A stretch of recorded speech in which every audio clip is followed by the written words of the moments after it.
Good evening, everyone. It is Tuesday, April 7th, 2026. The time is 6:30 p.m. I'm John DeWanzik, and this is the regular meeting of the Avon Lake Board of Municipal Utilities. Tonight's meeting is being live streamed on YouTube and Facebook. And if you're in the audience there, you're encouraged to make comments as they come to you, and we will be monitoring them and input them at the time of public input. With me tonight on the board are to my right, Mr. Ricky and Mrs. Schnabel, and to my left, Mr. Mondello. To the vacant chair, to my left, we're sad to report that Mr. Rush will not be here tonight as he is on vacation. So he's not sad, but we are. In the meeting tonight, we do have with 4 members, we do have a quorum, and it still takes 3 votes on any motion that is being made to pass it. All votes are taken by voice vote, with the exception of a vote to go into executive session, which one is scheduled tonight. That will be taken by roll call votes. As I mentioned, we have a public input that's one in the beginning of the meeting and one towards the end of the meeting that gives anyone present. We do have a couple people present tonight that will, I'm sure, have things to say. We will allot them that time in the meeting at that time. Also with me tonight, to my right, is Mr. Monroe, who's the Chief Utilities Executive. And at the table is Mr. Urinich, who is the Chief of Utility Operations. Also at the table is Anthony Coyne, who is outside counsel. And with us in the meeting room tonight is Mr. Gerald Phillips and Mr. Bill Zimmerman, who are Avon Lake citizens. And I think, does that cover it, Mr. Monroe? You have to stand in for Mr. Rush. I will cover for him tonight. Okay. So the first order of business that we have is general matters, which is starts with the approval of minutes, and that is from the March 17th meeting. Are there any comments on those from the board? Hearing none, they are approved as submitted. Next item is public input. Mr. Urinich, you have anything coming in from outside? Gentlemen in the audience, would you like to address the board? Sir. Mr. Zimmerman.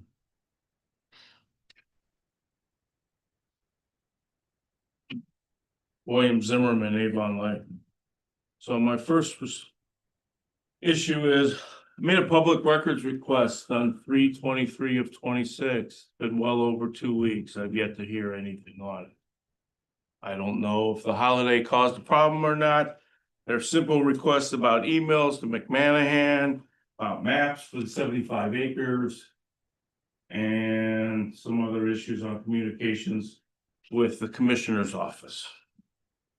Because I've done some research and have discovered that Rob Monroe is a board member for One Lorraine County. And I believe that he's been able to work on those issues with the 6119 with the board members there. Behind closed doors. I haven't been able to get minutes yet from their meetings to understand what the communications have been. So from my perspective, you guys have known about the 6119 and its adventures way before it even came to here. Before McManahan came here and gave a presentation, before you went to city council and gave a presentation. So from my standpoint, this sounds like a little bit of collusion. I don't know if that's factual yet. I'll have attorneys look into it though. But I believe that this is an ethics violation for sure. And so we'll look into those issues as well. And I think that the citizens of Avon Lake, you all tried to snow us. And the 4 of you that are still up here today who are elected, you probably don't know, but we've won an appeal to go back to get the mayor. And you know we're trying to remove him. You 4 are next, as soon as we get that done. Thank you. Thank you, Mr. Zimmerman. Mr. Phillips, anything? Good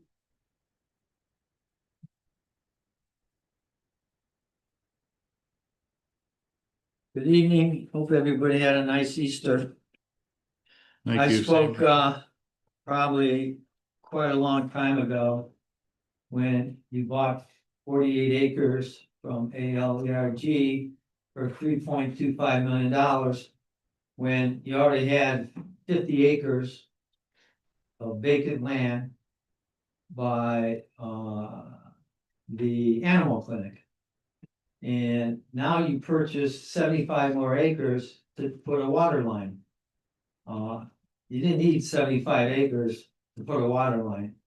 You could acquire that by an easement, if that's all you were doing, you know. So my concern, and I mentioned it before, you guys are in the water business, okay? Providing clean drinking water to the residents of Avon Lake and where you sell it wholesale outside, and your wastewater treatment plant. You're not an investment firm. You don't buy land for speculation and for development. By my counts, you have at least 200 acres of land.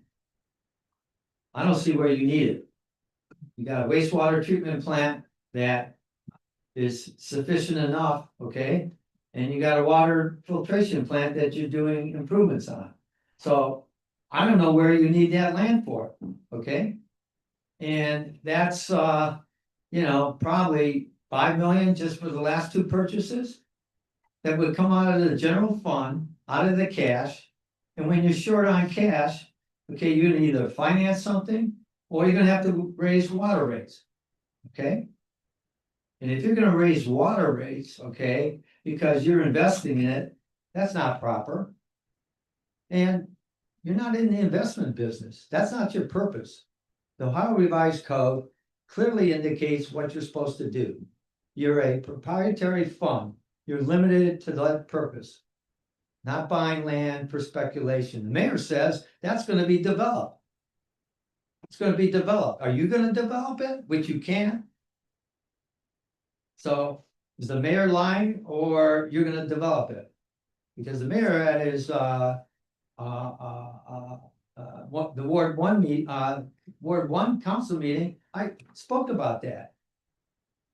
You know, my understanding, you only needed that 75 acres for a water line. Not building a plant there. Then the other thing I noticed on your expenditures, my fellow attorney, Mr. Coyne, I see that there's approval of some of his expenses for the regionalization. Is that still on the board? Is that on the board? I mean, the commissioners have been told that, that's not gonna get approved by city council. We got 15 million owed by Lorco in the sewer fund and 4 million in the water fund. That's causing potential rate increases, $19 million. So, thank you. Thank you, Mr. Phillips. Okay, Mr. Urinich, anything? Okay, let's move on then to correspondence, Mr. Monroe. I do not have any correspondence this evening. All right. That brings us to expenditures on your goldenrod sheets. Is there a motion to approve same? Mr. Ricky. Yes, I move to approve the expenses for Avon Lake Regional Water dated March 13th through March 31st, 2026. Okay, thank you, Mr. Ricky. I'll second that. Is there discussion? I had a question Mr. on first Schnaub. page, line item 56. I was just curious what those submersible pumps were for. So those are for the water filtration plant. There's a couple areas of the plant where we have very heavy duty sump pumps. Yeah. Those are 3-phase, 460 volt sump pumps. I know they're listed as sewage pumps, but because they can get debris in there, those are the type of pumps that were used. And there was two that need replaced. So it's like similar to like a pump I have in my basement or in my yard, but yeah. A little bit heavier. Yeah. But thank you.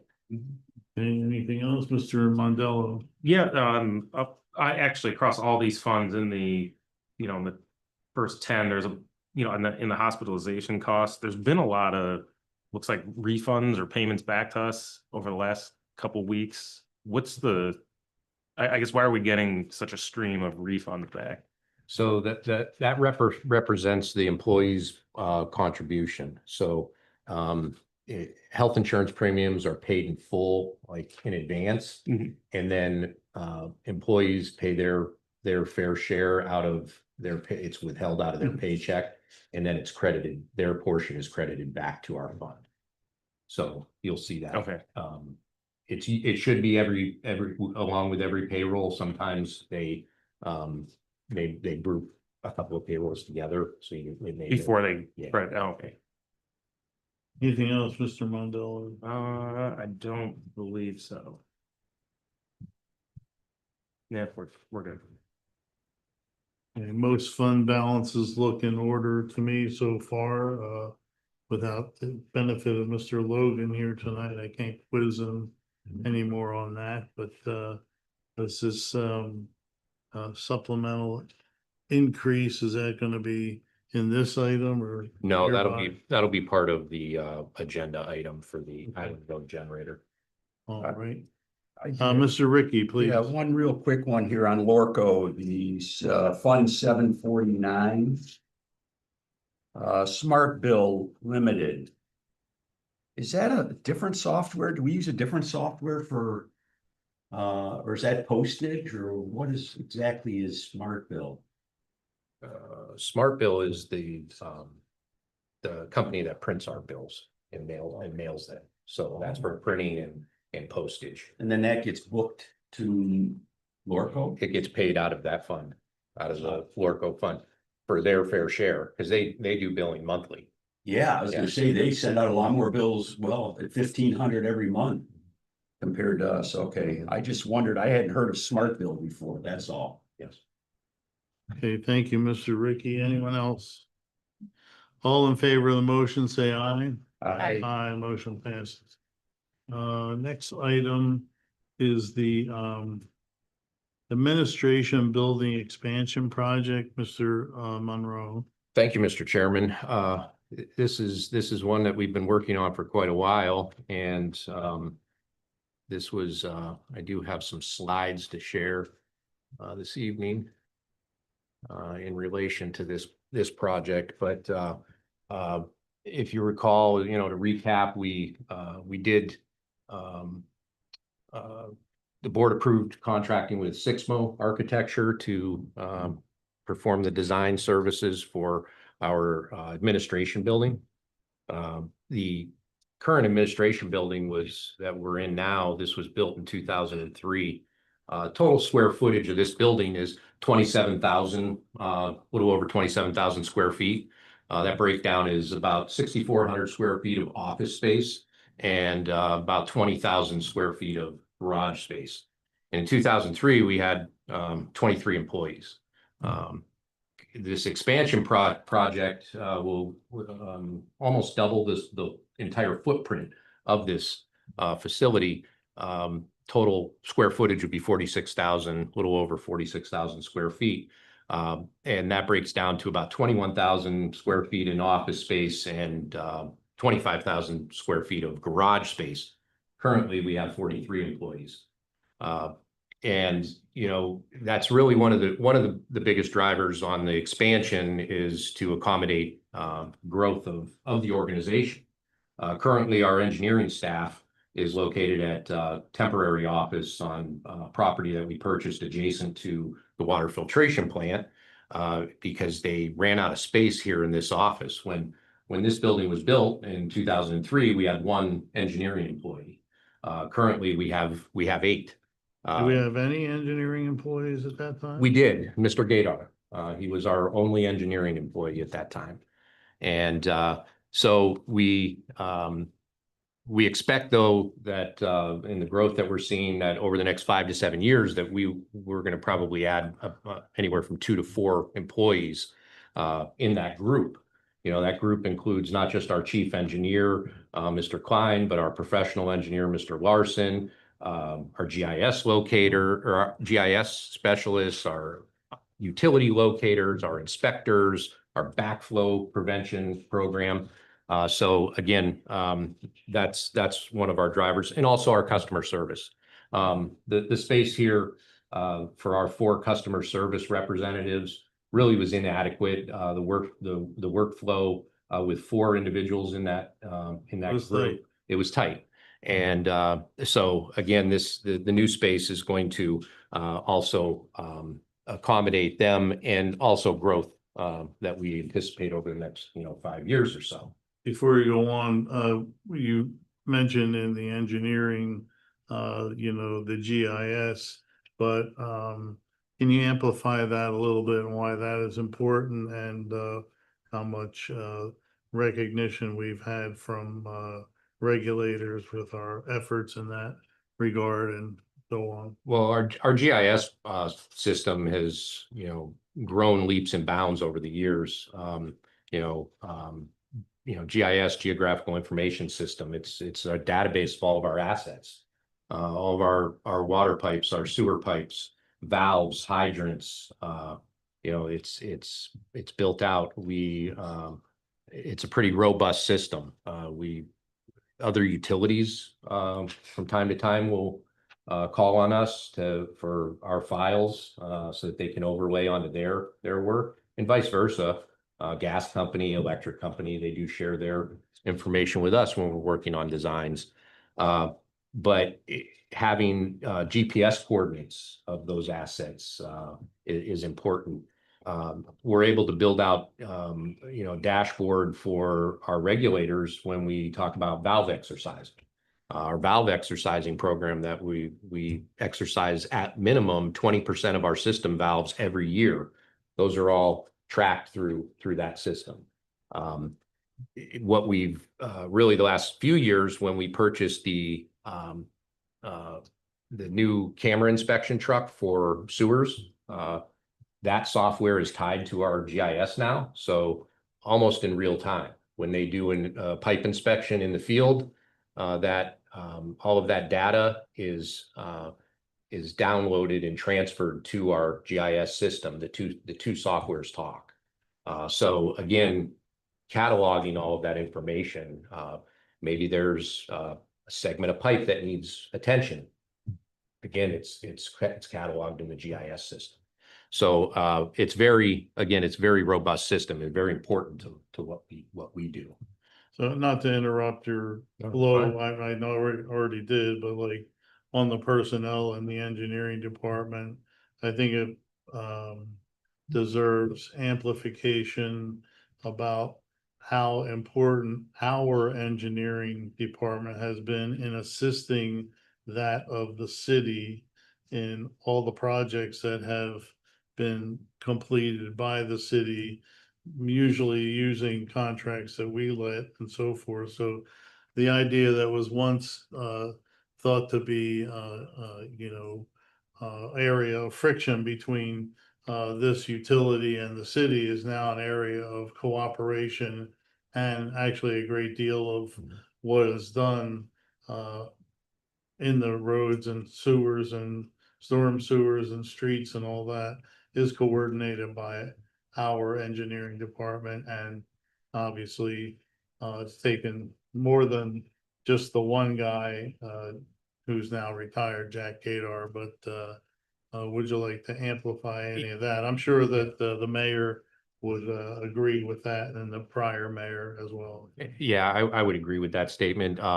But it is important that we call them our cooperative projects. We may be going down a road that we're putting in new water line, and the old water line or the new water line is going to end up in the road. So we're going to be tearing up a road. We partner with the city. It may be a road that they can get some paving done as well. But again, we partner, so we have these different parts. We have the water and sanitary that are our responsibility, and then you have the road and the storm sewers that are the city's responsibility. We manage the project. Any decisions that need to be made related to road or sanitary comes from the city. We don't make those decisions for them, but we coordinate and facilitate the communication. We also provide the inspection services on the project, so everything is at our standard as far as documentation in field books, as-built drawings, all the red lines, everything. So it has worked out, as the city does not have a lot of staff for those purposes. We're able to do it, and it has worked out very well over the years. So it is important, and that's what we have switched to a model of infrastructure technicians and infrastructure specialists. Instead of having just a GIS analyst and having just an inspector. Employees are cross-trained, so they can perform GIS duties, they can perform CAD work, they can perform inspection services. So really they're versatile. So that's really the growth that we're seeing, is really on that side with the infrastructure technicians and specialists, but also on the engineering side. Now we currently have two registered professional engineers. And we do anticipate that in the next couple of years, we are going to be looking to hire another PE, experienced PE. So again, our engineering group is very robust now compared to where it started, and it is very important. And again, this having the adequate space for them is a necessity. So the expanded building here brings these people back into close daily contact with management. Correct. It's not as very efficient right now when they're at a different location and we need to review drawings with them or have project meetings. We've got some travel time on both sides.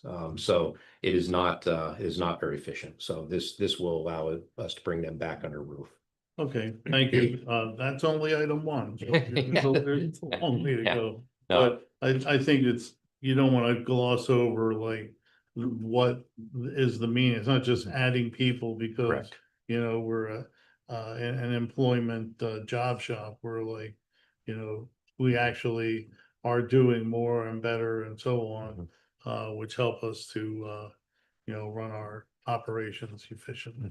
Yes. But please go on with customer service. Yes, and customer service is just as important. I mean, it is, just like all of our groups, but customer service, does all of our billing functions. And as, our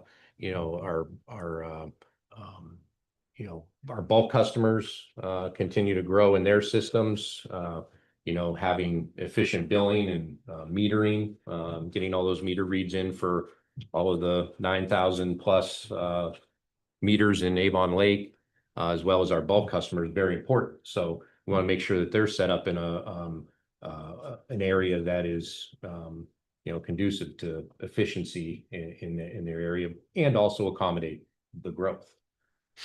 Another item is dedicated training rooms in the new expansion. We currently in any of our facilities, we do not have dedicated training spaces. We have spaces that we can pull some tables into and move stuff around, and we can do some training. This expansion is going to provide two dedicated training spaces that can work independently of each other, or the wall can open up that they can be one large training room.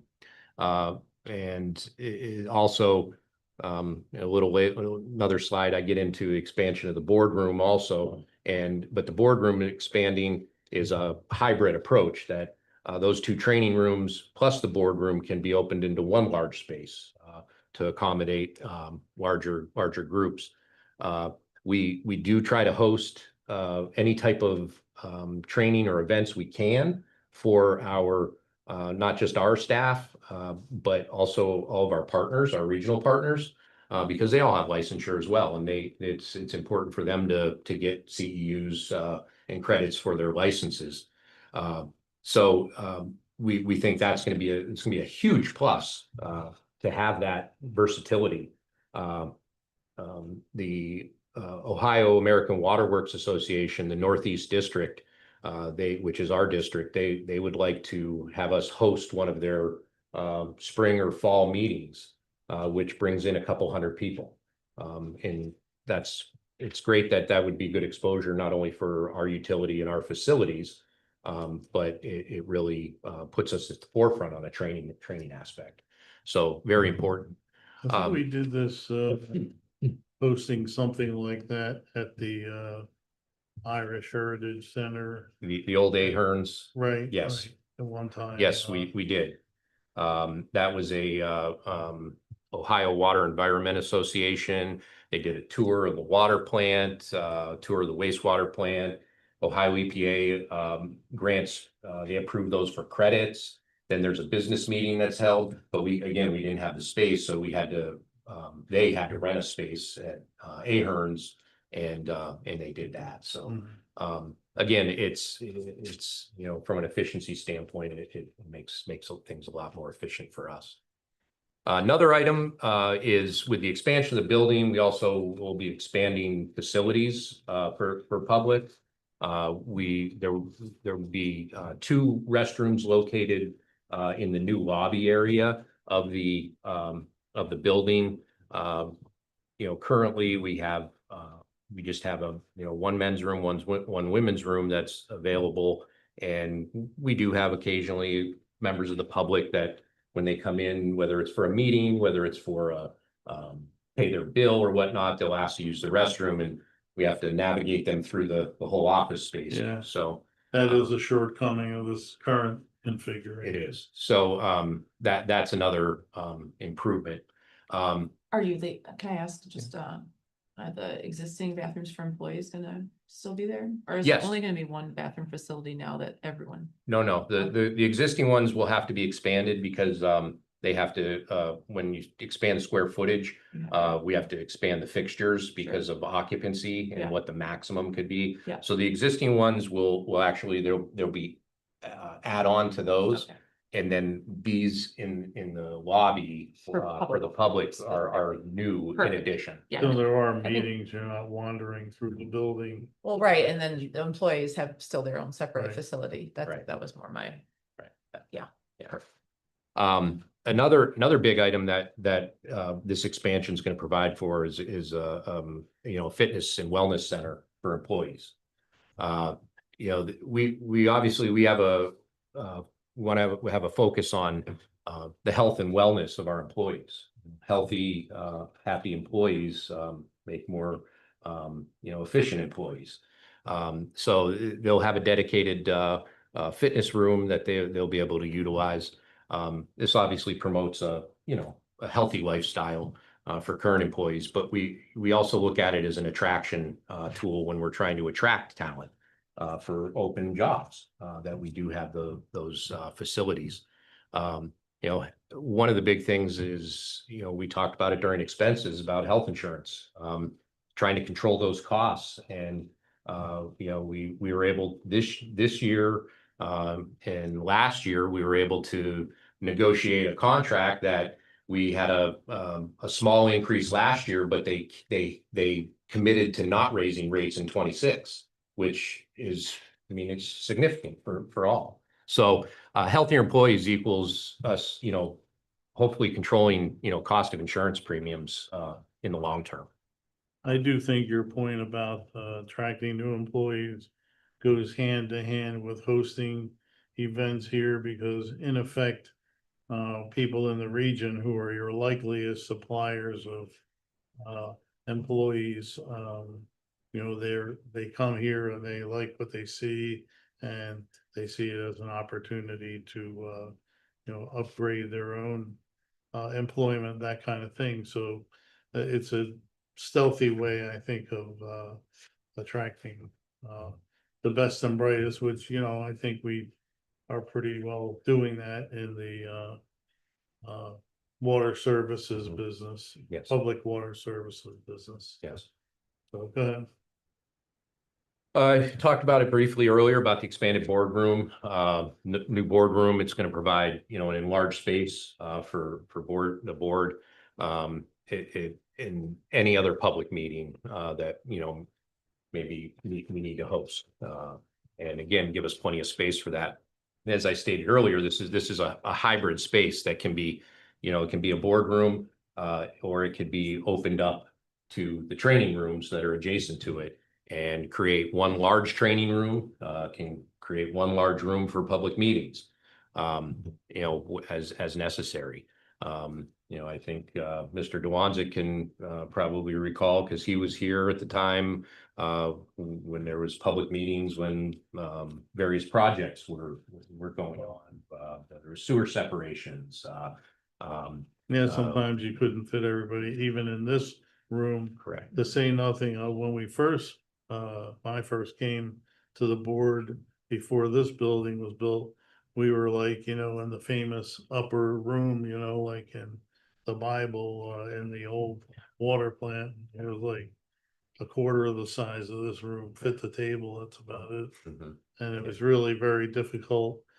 We used to have the board meetings with the board seated at that table. Mhm. And you'd have people behind you, you can't see them, they're people, we call them. Yeah. So we changed it to this format. I believe we'll still have a format like this Yes. in the new proposed building. Plus, like, say, people that are currently regularly at the table will be up on the dais so that the public can see them, and that gives more room for the public space if necessary. Mhm. Yes. Next item I want, talk about that this project provides is new roof on the existing garage and shop area. If you recall, this is something that we have deferred that maintenance. I believe 4 years ago, we had a quote on replacing the roofs on all these buildings because we had so many issues with leaks. Again, you can see even after a spot repair, you've got a ceiling tile over there with water spots. So back in 2022, the budget quote that we had on replacing the garage and shop roofs was $920,000. We decided to defer that as once we made the decision that we were going to expand this building, that we would include that as an alternate bid item as part of this bid. So we did, under this project, it'll be completed for $850,000 or less. So 4 years later and $70,000 less than what was quoted, I think works out to be a pretty good price. I think we benefit from the economy of scale where contractor being on site already that's going to be doing those activities on the new building. So While you're on the roof, it's a good point.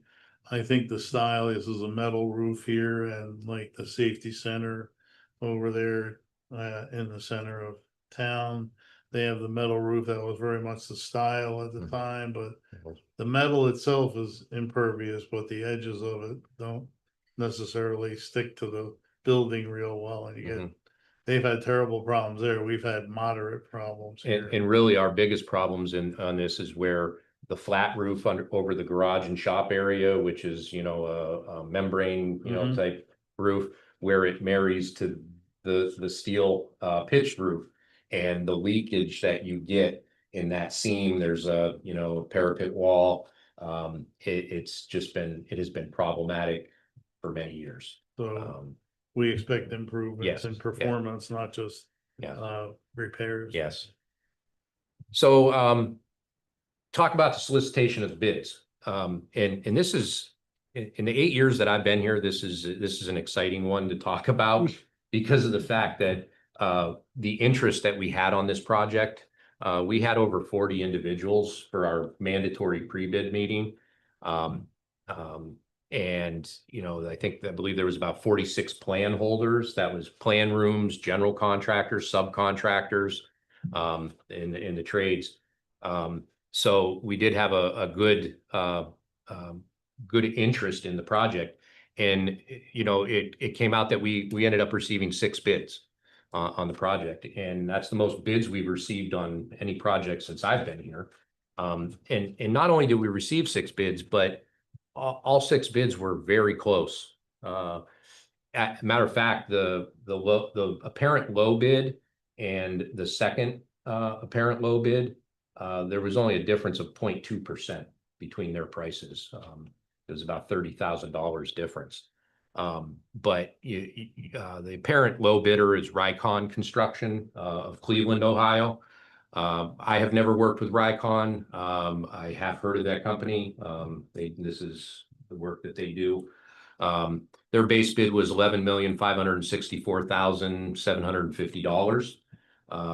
And then we had the alternate bid in there, which was $850,000. That was in there as an owner allowance. So we specified the amount in there because we were pretty confident that we could get it done for that or less. But when we go through the process of contracting and award their schedule of values, they'll have to show us what their breakdown is for all of that item.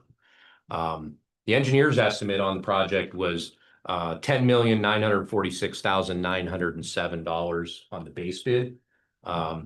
And that basically with that and the alternate, it puts them about $617,843 above the engineer's estimate, which is 5%. Ohio Revised Code allows for it. It was changed in 2025. Ohio Revised Code, they allow a 20% above engineer's estimate now.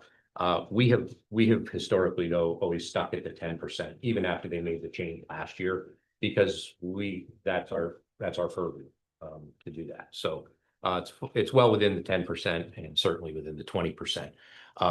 I will say that between the parent low bidder and even the sixth highest bidder was only a difference of about $400,000. So all six bids were very, very close, which to me is an indication of the bid package that was put out. I think that, I would ask Mr. Dwanzik, in his experience, his professional experience in engineering, is when you put out your bid specifications and your bid packages, sometimes you don't always hit the nail right on the head, and you have bids that are all over the place. Mhm. And I think that it's an indication of the work that was done by Sixmo, their group, Triumph Engineering, and also our staff as well. So again, it's exciting because of the fact that we're getting competitive bids.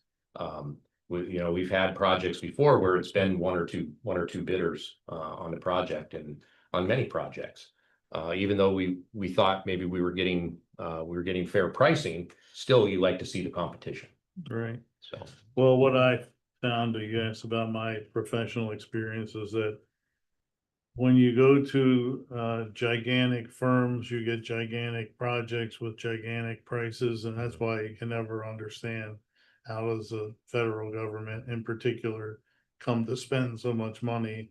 But when you get people where the principals in the firm, which Sixmo is an example of, are working on the plans, they're much more attentive to details, and you can do it with small projects like this. I mean, and in effect, when you do get to federal military size projects, small firms can't do them. I mean, they can be like partial contributors to it, but like they don't even know how where all the levers are, that there are levers, and it takes a big firm to do gigantic projects. This, like I said, is a modest size project and a well matched with the firm, and all. I think the bidders were basically all local, and you're not getting Turner Construction or Halliburton, and their first thing is like, how much money are we gonna make? You're getting like local firms that plan to do more projects and so Yeah. on and so forth. I agree. So there's different, what could we call scope, levels in the engineering business that, we happen to be in a moderate size project organization, and then there are some that are just way beyond what we could contact, and we won't even try. Right. So, Yeah. but anyway, that sounds good. It sounds like a very fair bidding process. Mhm. I hope that somebody looked into what are the reviews for Rycon and so on. Yeah, that's part of the process that we're still doing. Mr. Klein and Mr. Larson are doing their due diligence on, making sure conformance to our bid specifications. You know, what we specified, that they're not bidding something else included in there. You know, a lot of times you see contractors will try to get approved or equals. And sometimes if they don't have an approved or equal, they'll just put an or equal in, and maybe it's not approved. So that's part of the due diligence that our staff, takes under. And, I do have the bid tabulation up here that shows the, how the bid tab came in, so everyone can see that. The spread, I mean, like even between number 5 and number 6, there was a $5,000 difference in their bid price. Again, very close. But yeah, that's the reason why I don't have a recommended award tonight, because staff is still reviewing everything, make sure the conformance with the bid specifications. And then also when we start talking about our total project costs, so we have that base bid plus the alternate one in there, the $12,414,750. In our effort to save money on the project, obviously this project will require what's called special inspections, like testing of the concrete, that type of work. So we would, instead of including that as part of the services of the general contractor and then marking it up 15 or 20%, we contract directly with them. So we did get quotes, and Professional Service Industries Incorporated, well, they're known in industry as PSI. They gave us a budgetary quote of $24,350 for the scope of what we told them we were going to need them to do. And then for fixtures and furnishings, those were not included in the general contractor's bid specifications. The reason why is there's going to be a couple of areas, because we know that we're planning this expansion to cover us for the next 30 years at least. There's, for instance, the engineering group right now today has 8 employees, and even if we add a couple in the next 5 years, there may be 10 or 12 employees. Their space is designed to accommodate up to 18. So we're not necessarily going to furnish areas with desks and office furniture if there's not employees in them. So that comes towards the end of the project anyways, as far as the furnishings. So we're able to, again, save money by not paying a markup to a general contractor. And we can acquire and procure this office furnitures and fixtures from cooperative purchasing programs. So Omnia is one of them. Sourcewell, those are cooperative purchasing programs where they've already been bid out by a public entity. And we are members of those cooperative purchasing programs. So again, I wanted to show it though, that this is the estimate if we furnished the whole building. May I ask a question? Yeah, just one of the things I haven't seen in this stuff, but I just want to make sure that we're abiding by, I guess it'd be the federal government as far as security goes, for an infrastructure project like this, that the building, I hope for fixtures and furnishings does not include the security system. That's included in the base package, and it is. We're meeting all the requirements that the government has for an office that runs. I'm sure this is where all the servers will be and everything else, that we have security incorporated into the design of this building, that we meet those requirements. Yeah, yes, we do. You are correct. The security aspects of it are not part of fixtures and furnishings. They are part of the general contract. They again, that was designed out by our integrators that we have worked with, that have built out our systems. And so that is included, security cameras, access control. Part of this expansion, again, it's not a glamorous part of the project, but a dedicated IT room that has its own HVAC, is on full backup generation power. That's something, again, when this building was built, that It almost nothing that was automated. Correct. So those are the administration building to a certain extent falls under, we are a protected critical infrastructure designation by Department of Homeland Security because as a utility, what we do.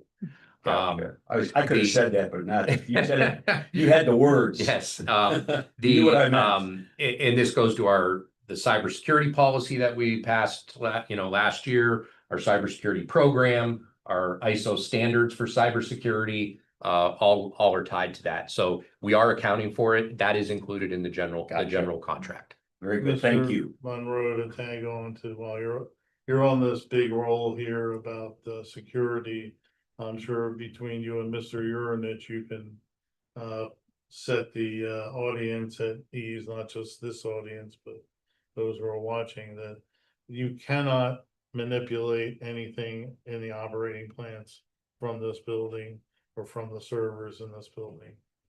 So it's a little bit different than the security would be there than. Yeah, here. Correct. And because they're two separate networks, what you have in this building is going to be commonly referred to as IT, information technology, runs our, all of our, email and desktop applications, those types of things. What you have at the plants is OT, operating technology. And operating technology is just how it sounds. It operates the plant and it automates it, but it is not connected to the outside world. You have to physically be in our facility to make changes. We've talked about it before when we've gone through our upgrades with our operating technology, PLCs, programmable logic controllers. Our PLCs have fail safes in them with set points. If you recall, it was a small water utility in Florida the week of the Super Bowl a few years ago. They, again, a lot of utilities don't necessarily have the money, and they have one computer, and they're doing email and Word documents and also their SCADA system. And they were hacked, and the hackers were able to turn a set point on remotely, turn a set point up on a chemical. And that's not possible here. Even if you are at one of our terminals, there's a fail safe on the high end for a set point that it won't let it get to a dangerous level. So the contingency planning that we do also is a big part of this. Mr. Urinich, Mr. Gibney have been working with local emergency management agencies on desktop exercises, tabletop exercises as far as scenario planning and contingency planning. All those, we don't use the term never. We don't like to use that term because that's that breeds complacency. So it's scenarios, the what if. What if you lost complete power at your facility? Oh, well, we have a backup generator. Okay, what if your backup generator was completely out? Now what? What if you don't have a SCADA system? Can you operate your plant manually like they used to before SCADA systems? That's how our employees are all being trained. So that's, hats off to Mr. Urinich and Mr. Gibney, who have really been working on that. Most recently, I think even tomorrow, they have scheduled meetings with the emergency management agencies to go over those. Again, like to wear out the subject a little more. Okay. I'm sure between you and Mr. Urinich, you'll be able to give a glimpse of the AI future where not only do you have a set point on some regulating device, AI monitors that this thing can't be out of any range, that throughout the whole system, any combination of parameters cannot be accelerated in such a way that we create our own disaster. Now, on the other hand, again, forgive my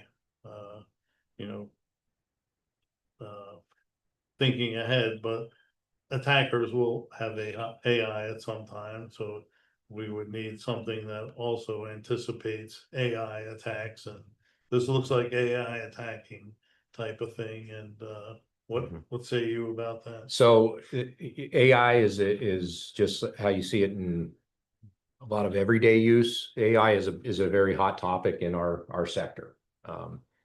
From assisting in customer service, in answering calls, to predictive models as far as operating the facilities. There's Avon Lake Regional Water, we have always liked to be at the forefront of things. AI is not one of them. We are not an early adopter. We do not employ AI in any of our operating technology. But to your point, we're very cognizant of what's to come and what's already there. You know, on the IT side, we see drafts of AI documents that, you know, clearly you can tell it was AI generated. So I think the best thing for us, again, goes back to our approach that we have sealed our system off from the outside world, our operating technology. Not that a breach on our information technology network wouldn't be a bad, you know, that would be bad as well. But it's not as impactful to not just the security, but the health, safety, and welfare of the public. So that's why we have implemented it like that.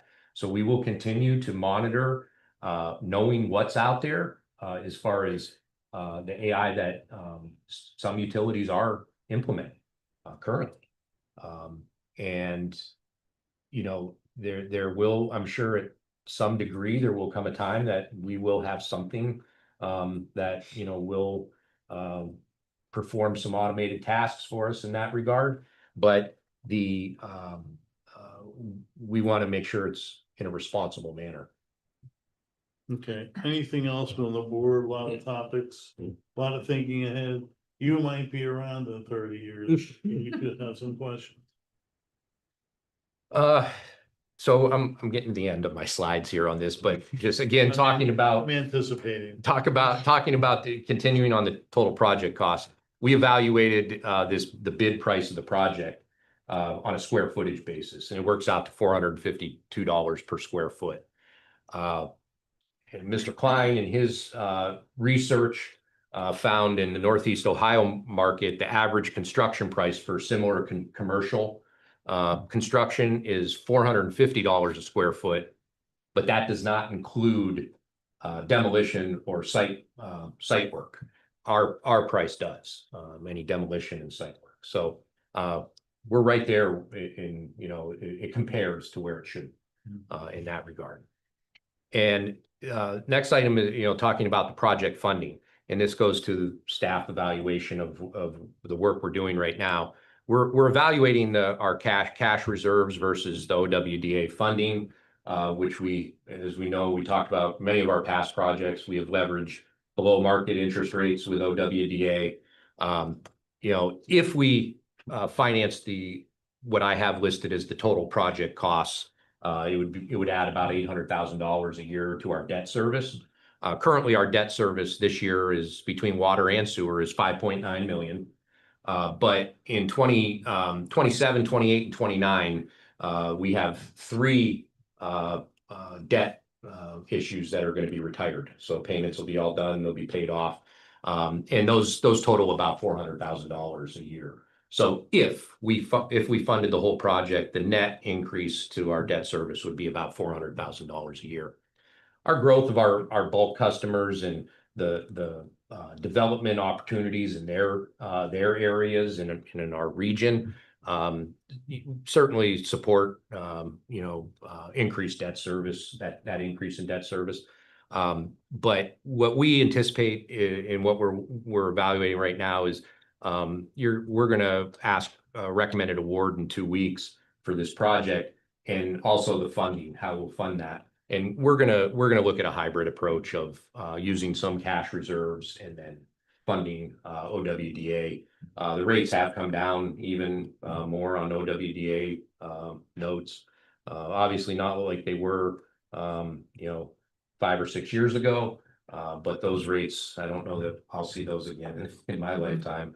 You know, If you recall, we Hard to borrowed say. $34 million for the water reclamation facility at less than 1% interest for 30 years. So I think the going rate right now is around 4% on OWDA, but then we get discounts because of our past history, our payment history. We're a good risk, I guess, in that regard. So Yeah, generally utilities, because they make revenue from from product, in effect, they're a better risk than cities who have to make money from taxes. correct, yes, and that is how the guarantee for our repayment is on rates. So they do look at that. We have to provide them with our official minutes when the board approves what the rates are, so that they have that in their review in the loan origination. Okay. And then these were just these are renderings from our project. This gives you kind of a rendering view of what the front of our new facility will look like.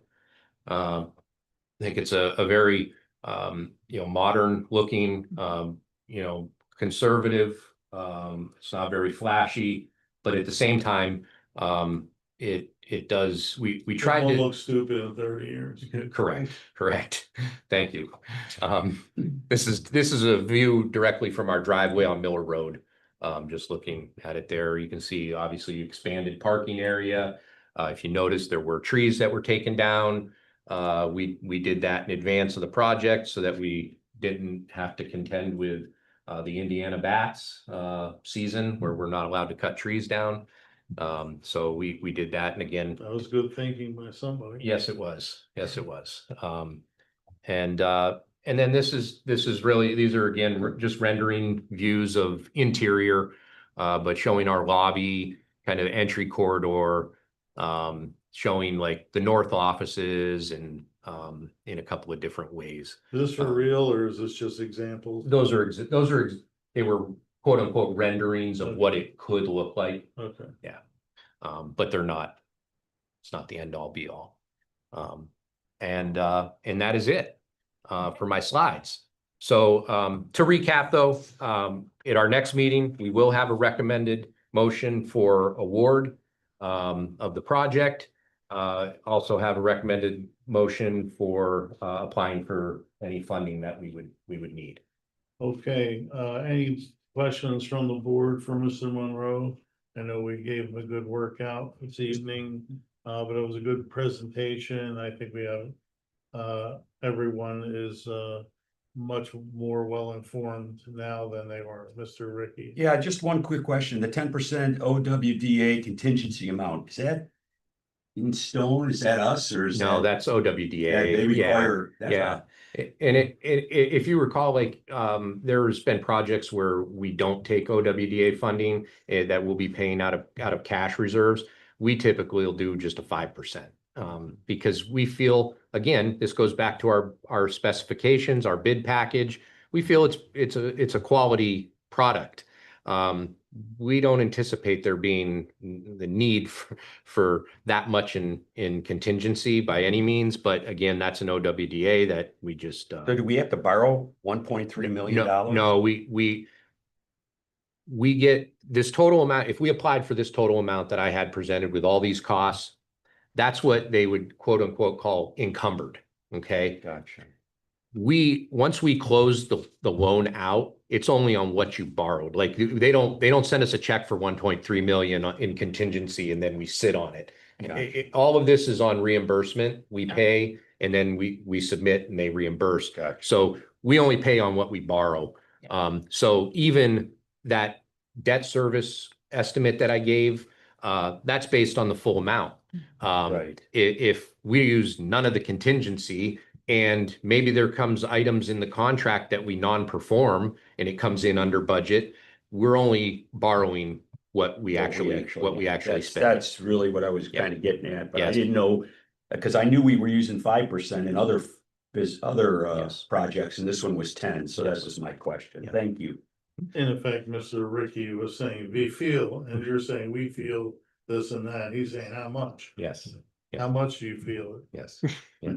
How much? Yes. Okay, let's move on then to Island Road Generator, Mr. Urinich. You have a new project to tell us about. I do. Thank you, Mr. Chairman. You have pictures for this one too? No, there's no picture. Just like smoke. Yeah, just antifreeze everywhere. So we'll start with a little history of this project coming up. The original water plant, we installed a generator, according to the minutes, back in 1964. Ran for the first time on February 12th. Getting detailed. The steam generator. It was not, it was diesel. Purples. Yeah. So maintenance records from that era were not quite as good, so a lot of this has been passed down, but it had served its purpose at the water plant up until about 1980 when we did the expansion. Slightly prior to that, it suffered a failure at the water plant, needed to be completely rebuilt, and it was undersized for what the new needs with the new central high service pump station and the additional capacity. So they had just let it sit for several years. When we did the ETL project and have a pump station at Island Road that pumps water from Grafton area down to the Spieth Road tanks, this generator was repurposed. The board sold it to the consortium. I believe the asking price was about $12,000 at the time, and it is served for backup power at the Island Road pump station since 2004. Obviously, with equipment that age, we've been tracking it. We have a maintenance contract where it gets inspected twice a year.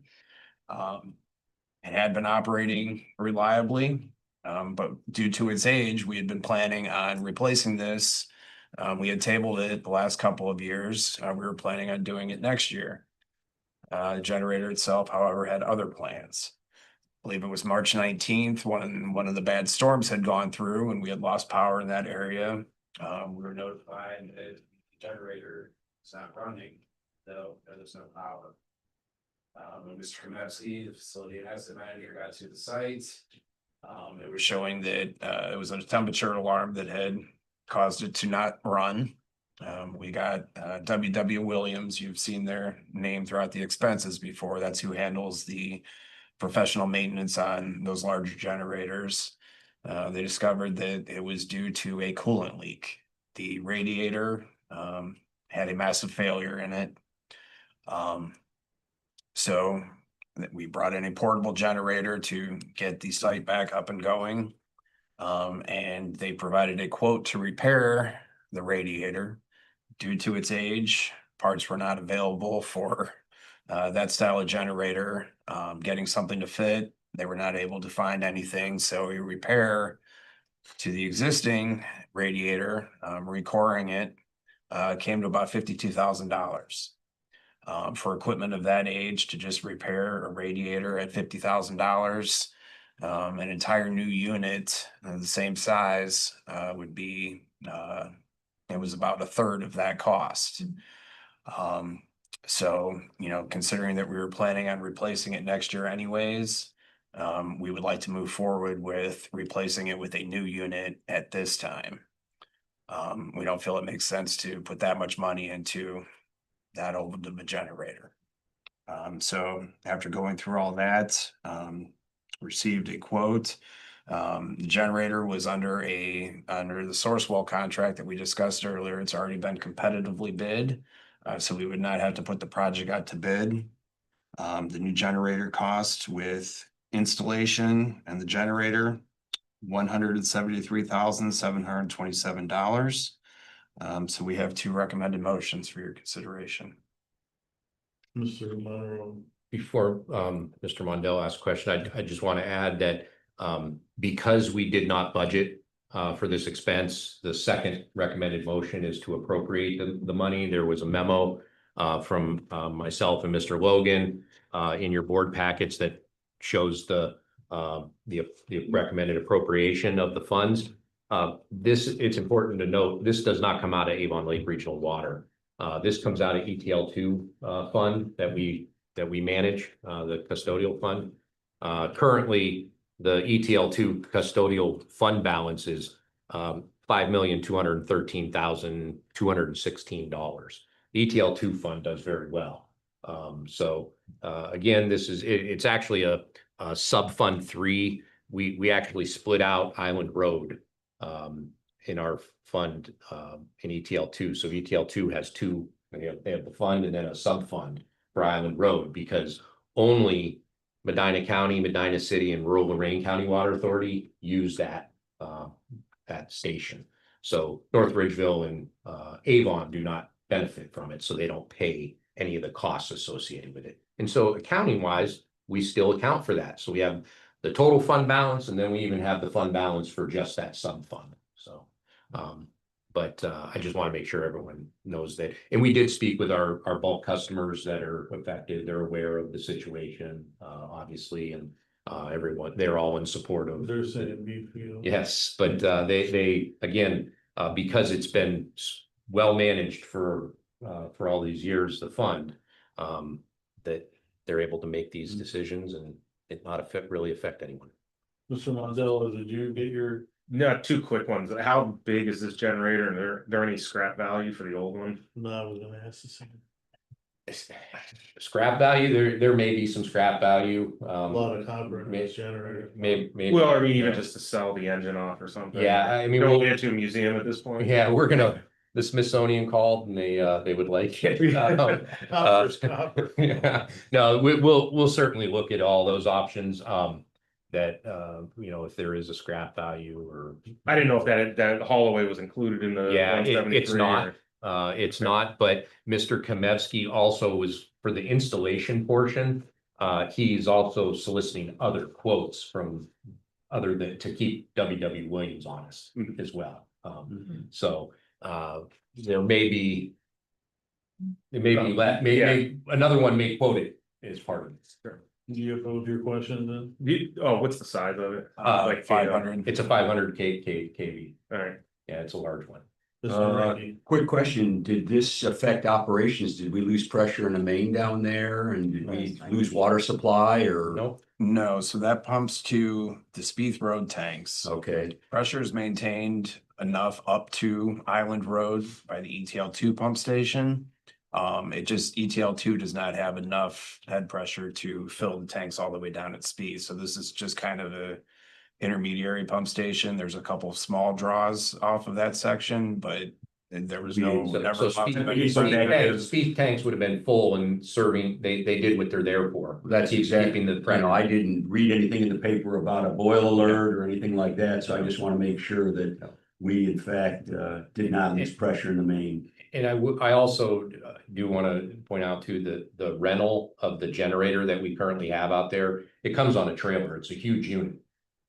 Mr. Dewanzik, a few meetings ago had brought up about having, multiple of these, which we are working on, quotes. It's another discussion because of some of the air quality regs that may be changing in regard to them. So we may wait to purchase that till that shakes out. But the current rental price is $18,000 a month for this generator. So what Mr. Yurnich did not say is recoring for $52,000, recoring the radiator. It was also a 4 to 6 week lead time to have that done. And that whole time we're paying So for plus another 18. well, and a half. maybe 36, Yeah. really, because we're already paying it. Now, we have to have that generator there though, because that's the situation we're in. Right, But we're so trying to mitigate the cost of that the rental. portable ones may give us a little more redundancy and these things. And That's this- not in today's Correct. motion. It is not. And this permanent generator from WW Williams that we have the recommended motion for is in stock at their Brecksville location. It's 5 to 7 days, I believe, for their delivery. We are going to have to do some concrete pad site work out there because the new generator orients differently than the 1964 one. So our staff, though, I think pretty confident that they can take care of that. Yeah. So. We design that ourselves. Okay. All right, we have a recommended motion. If there's no other questions, we have a recommended motion, number one. And I'll make it, I guess. I move to authorize the CUE to execute a contract with the W.W. Williams Company LLC for the purchase and installation of a new generator at the ETL2 Island Road Pump Station in the amount of $173,727 even. May I have a second? I'll second that. Second by Mr. Ricky. Further discussion? All in favor of the motion, say aye. Aye, motion passes. Mr. Mondello, would you do the honors on recommended motion? Sure, I move to authorize the business and financial coordinator to make the necessary supplemental budget appropriation from Fund 762 ETL2 fund balance to Fund 762 ETL Fund Subfund 3 Power Cost Island Road in the amount of $173,727.00 as presented in the memorandum dated April 7th, 2026. Thank you, Mr. Mondello. Is there a second? I'll second that. Second by Mrs. Schnabel. Further discussion? All in favor of the motion, say aye. Aye, motion passes.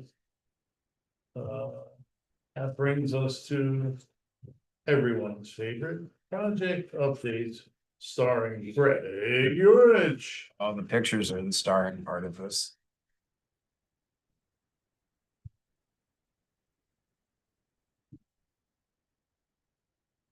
All right, so Great Lakes Construction is continuing the work in the filter area.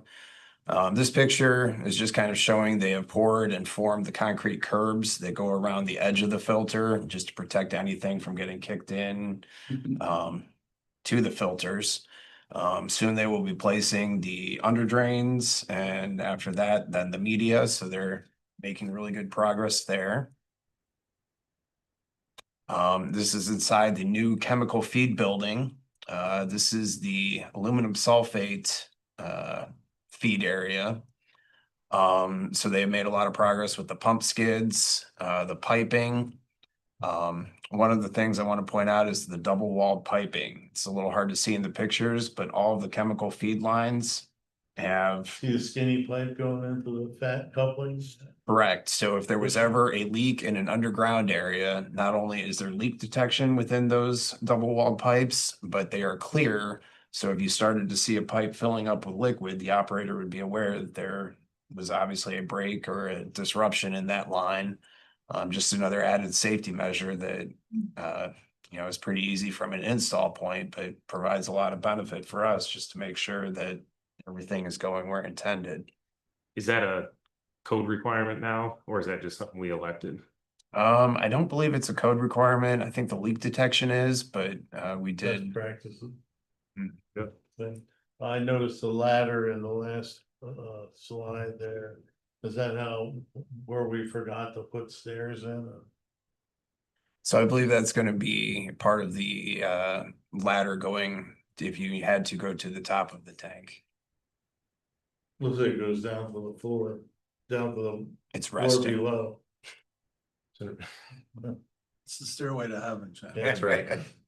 This is the electrical room. They've made some progress in there. The controls for breakers for all of the transfer pumps, the chemical feed pumps. They're making progress there. And this is just inside the sodium hypochlorite feed room, continuing with installation of all the chemical feed piping and the electrical work in there. They There's are some kind of containment sinks on the wall. Is that what I'm saying? those are actually just to mount the peristaltic pumps up off of the floor so that the operators have easier access for viewing, maintenance. Just kind of keeps them up and isolated. Okay, So they are planning, right now, the schedule is showing that around the end of beginning of May, is when they're looking like the sodium hypochlorite will be ready to go online. So we will then start making the transition, getting away from the liquid chlorine gas, moving to the hypochlorite. What kind of testing process will that involve? Like how long of a process to be very, very sure that we're So we will go through our standard on top of it?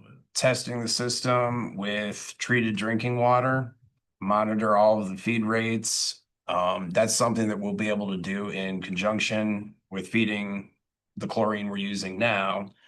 And then we've been working on the switchover plan. We feed chlorine in 2 different spots at our plant.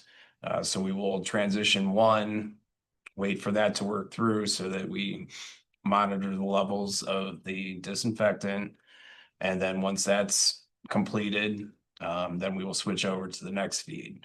But that's something we kind of we're continuing to work on the plan of after we monitor the correct operation, just keep going through as a trial basis, because obviously we don't want a point where we're not feeding enough disinfectant, and we definitely don't want a point where we're feeding too much. So we're finalizing the switchover plan for that. Okay. And this is just the controls for the aluminum sulfate, the coagulant that we use, that will control those individual pumps and the What's displays. the chemical use of aluminum sulfate in this case? So the turbidity in the lake tends to have a negative charge. If you put the same two ends of a magnet together, they repel each other. By adding a coagulant, it neutralizes those charges, allows all the particles to group into a bigger object. Heavier objects fall easier than smaller. So by negating those charges, you're able to move as much of the turbidity from the water before it hits the filters. The filters will perform the final cleaning, but this is one of the adjustments the operators are constantly making. They're observing how much turbidity is in the water. They can perform jar tests where if it's not settling the way you think it should be, you can try different dosages on a bench scale, monitor how each one performs, and that's another indicator they use to make those adjustments at the plant. The lake is muddy. It is, It's and really muddy. surprisingly, it's actually when the water is too clean that it's most difficult to treat. Yeah, So. smaller particles. Mhm. Now, we talk about particles, we talk about colloidal material. Visible material. But I Small mean, pieces it's of like- dirt, It's flakes. it's not only suspended like in turbulent water from the river, you have muddiness, but it settles out. The Right. colloidal stuff doesn't settle out, so this attacks that as well, is that right? Correct. So, like certain kinds of clay are colloidal and they don't. They Like, it'll will just never stay really in settle on your their own. heater. It'll stay suspended. Yeah. Okay. Any questions on the water plant? No, but I just wanna see if you're up on your like class 2 operator. So. Class 2? That's gotta be down there pretty low. You know? So for the TechWin project, during a recent power outage there, we appear to have lost the program in the unit that controls it, the HMI, the human machine interface. So we are working with TechWin right now and troubleshooting that. They have tried logging in remotely to their system to see if they could reload the program. If they're not able to get that functioning again, they will be sending us a new unit. Any questions on that? I have a question. So this is the second type of this kind of failure that we've experienced. Is it possible that these guys are like trying to be too whiz bang and not using some simpler method that they're using? Don't believe so, because the unit itself is very similar to those that we use throughout the treatment plant, at our bulk pump stations. A lot of it comes down just to the fact that currently, for example, it's a Windows-based interface. Trying to troubleshoot a Windows setup that is in the Korean language, prevented our staff from really diving into it a bit more. And while we're under this pilot period, They curse in Korean when they're trying to do it, you know. and we wouldn't know. We don't want to just try to replace it with any of the ones that we have on site, just because if that would introduce an error, we don't want to change any of the parameters now. These are things that are on our list that if we were to go full scale, obviously they would want to update some of their choices. Well, it Just- would be a concern if we're gonna like further invest in their equipment. Correct. I say this is the second Right. time of failure like this, that I would say. There's a disadvantage to being half a world away, as the producer of this. And I'm sincere when I say that, I mean. Yeah. We have to really think about that. I definitely agree. Was this a hardware failure or did the program just get wiped out and we It can't was really- reinstall it ourselves? It was one event. So we had the freezing issue when the power failed. Right. Power failure because the heater did not restart.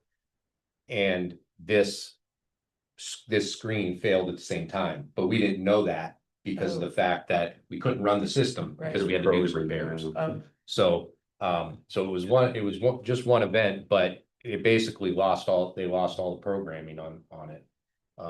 So it was an actual hardware failure that caused the program loss, not just something we can Yeah. That's what send us a file, right? Getting it. Right. Yeah. Right, and as Mr. Urinich said, you know, we feel we could source another, you know, HMI and program it, but then we run into the issues of everything in there was, you know, is in South Korean, the Hertz, they're electric. Everything is based on their standard in South Korea. So those are all things that we have to take, as Mr. Urinich said, we have a list that all of this has to be taken into consideration. In a lot of ways on the bleeding edge of this, you know, like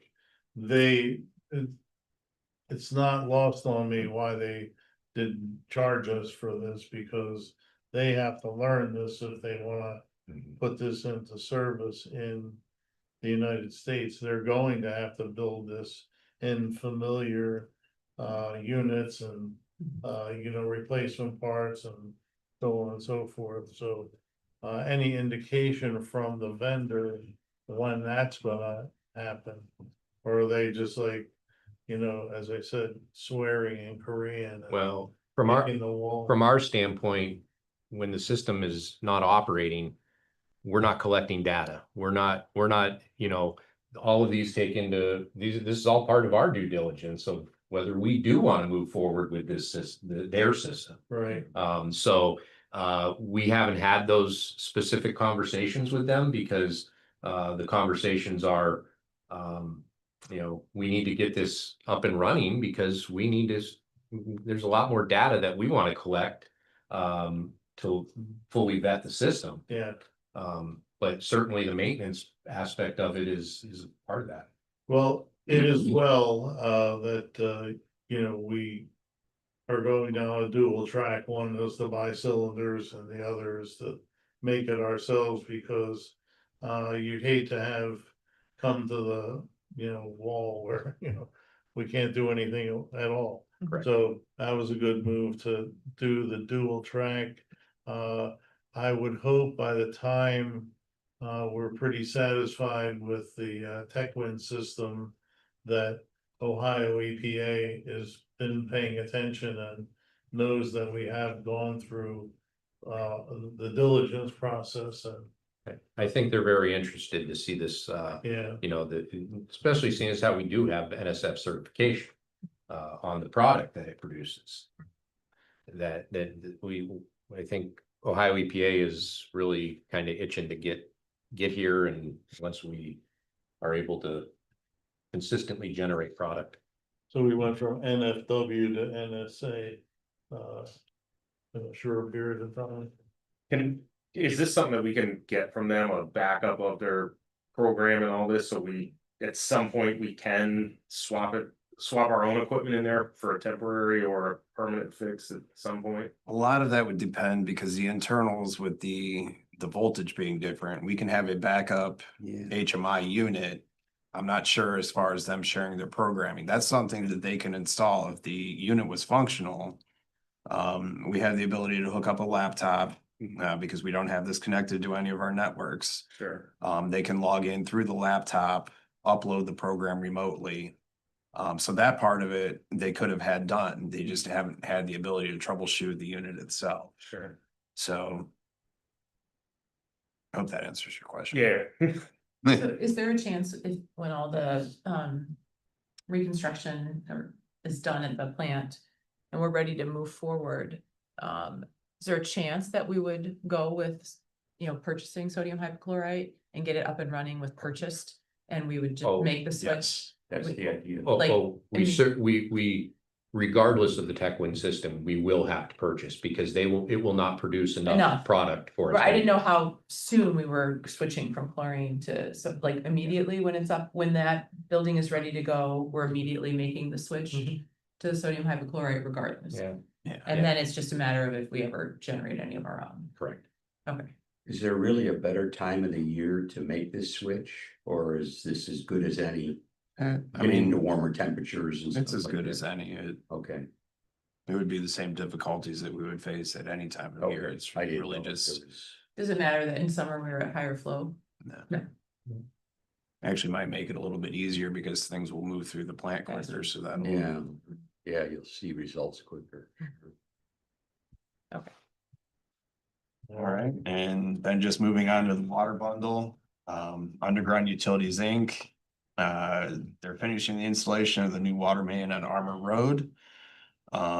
We've completed 6 of the 9 valves on electric that had reached the end of their life.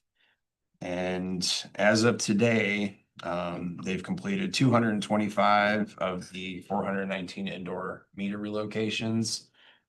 So they're over halfway done with that part of the project. Thank you, Mr. Yurtnich. Any board questions on that item? Okay, time for the Q review. Thank you, Mr. Chairman. Monroe. I do have just a couple items. First item is, next week I will be making my annual trip to Washington DC, as this time will be the first as the chairman of the Water Utility Council for Ohio, American Nothing Water about Works being a Lorraine County Association. Commissioner, No, I'm not on that board. We will be there visiting with our legislators, lobbying for the important topics for not just our utility, but utilities in Ohio. Currently, I have meetings set up with Senator Husted, Senator Marino, and Congressman Bob Latta. important meetings. They are very important. So I will be there for a few days next week. Looking forward to that, and obviously reporting back at our next meeting. And the other item I have is just an information item for the board. I will not be in attendance at the May 5th meeting due to personal travel. And that is all I have. Thank you, Mr. Monroe. Mr. Yurtnich, you have a report as well? I have one information item for the board. This is a Kuo report. Cool. We had a new operator hired at the water filtration plant. He started yesterday.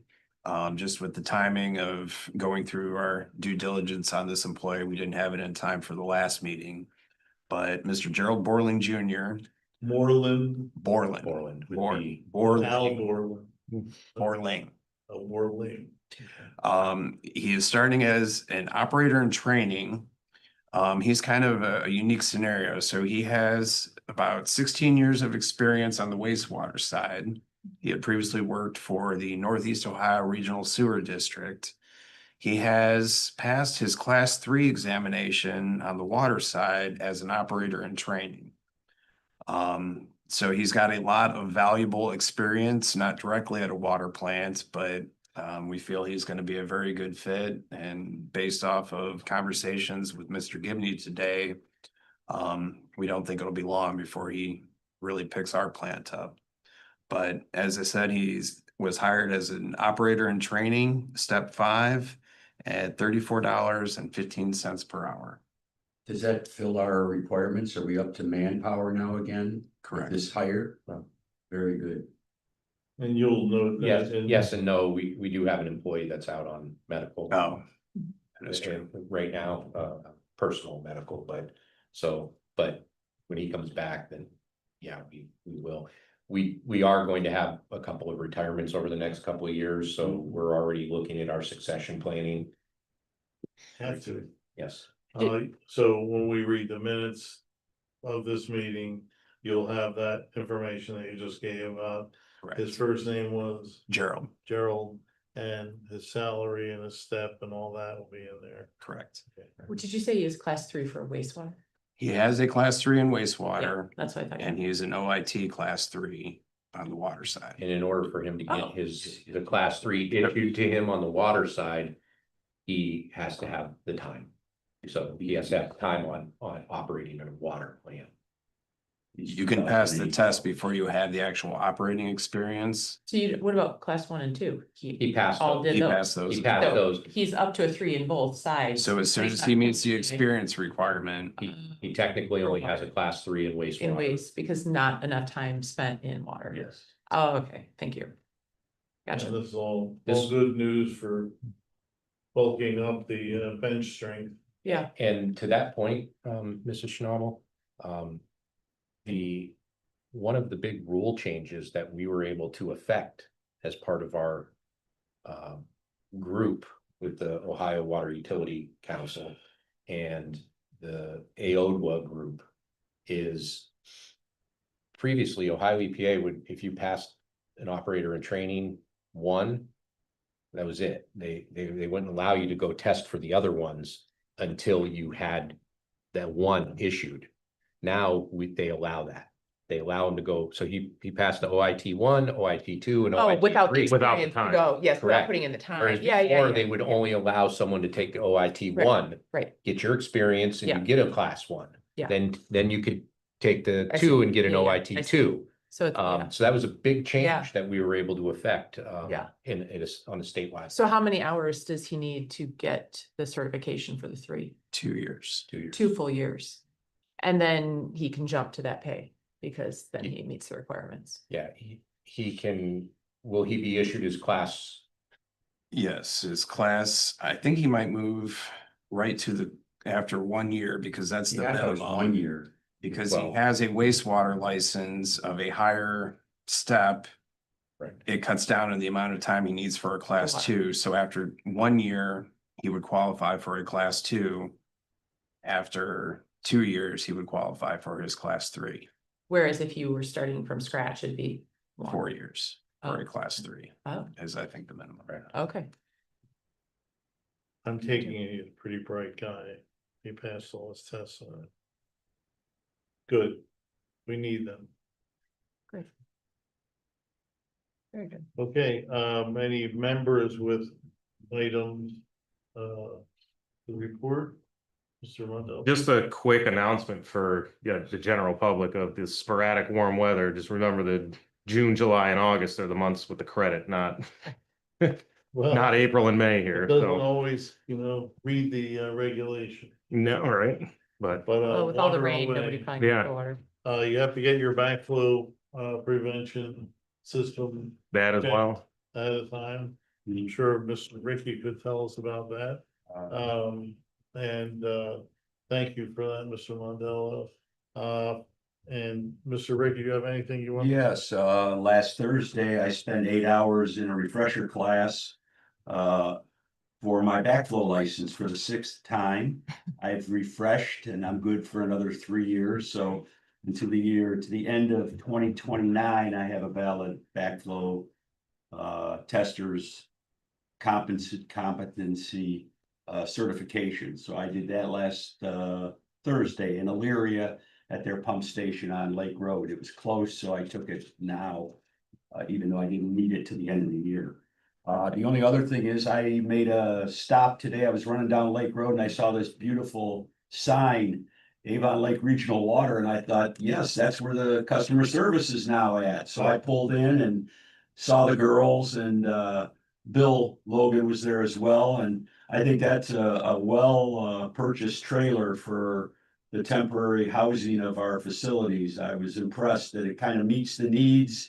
It's not extravagant, but it's gonna meet the need we have while this is being done here. So I encourage everybody to stop by and see what we got there, because as also a public service announcement, like Mr. Mandello, our customers need to know that that's where they go now for customer service or paying bills and stuff like that.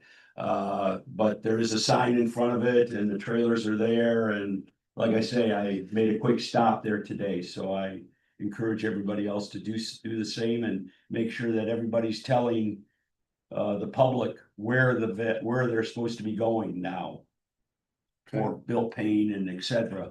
Okay, I'll have to go make a drive by Is there. that in the same spot where the trailer was when, Yeah. all the power plant stuff was all going on? It hasn't been No. moved, so No. it's across from the former.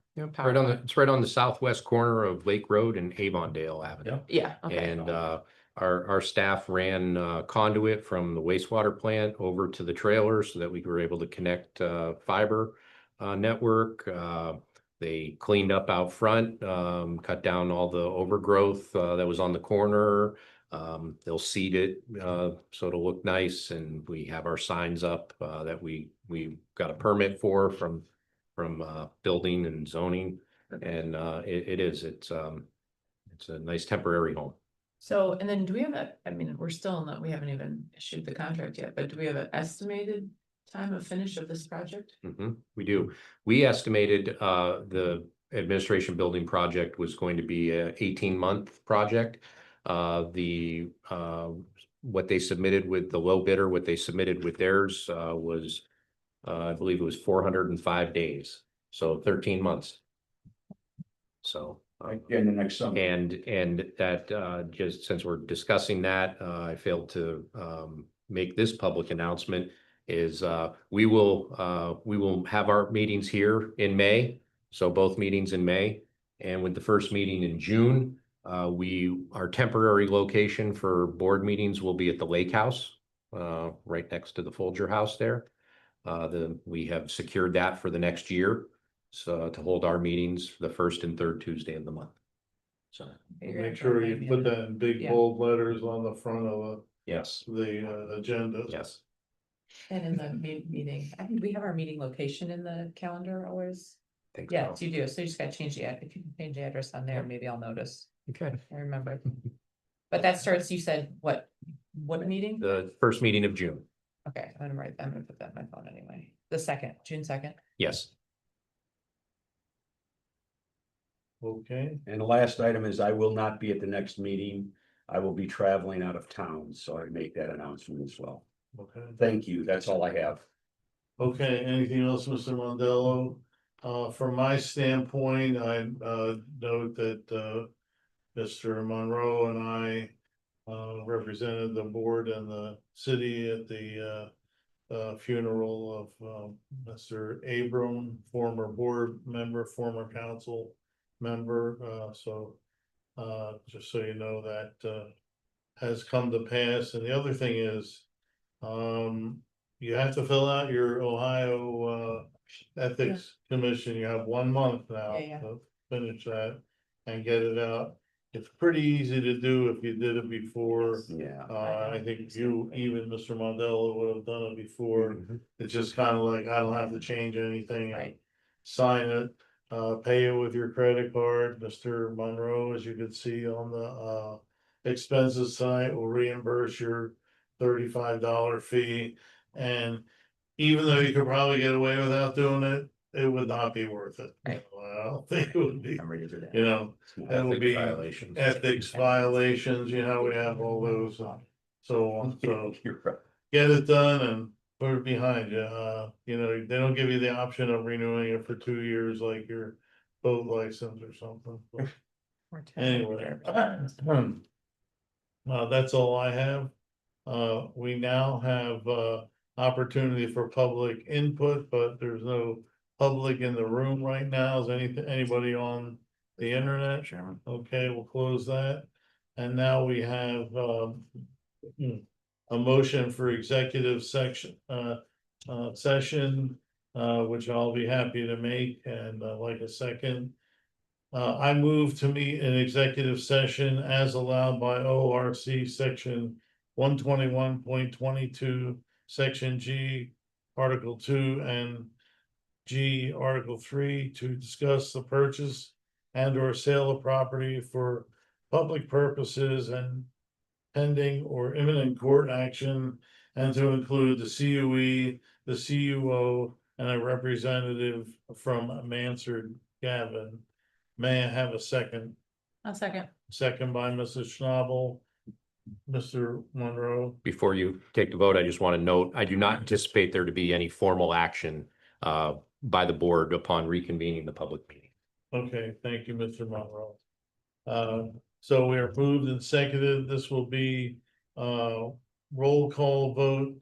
Mr. Mondello. Yes.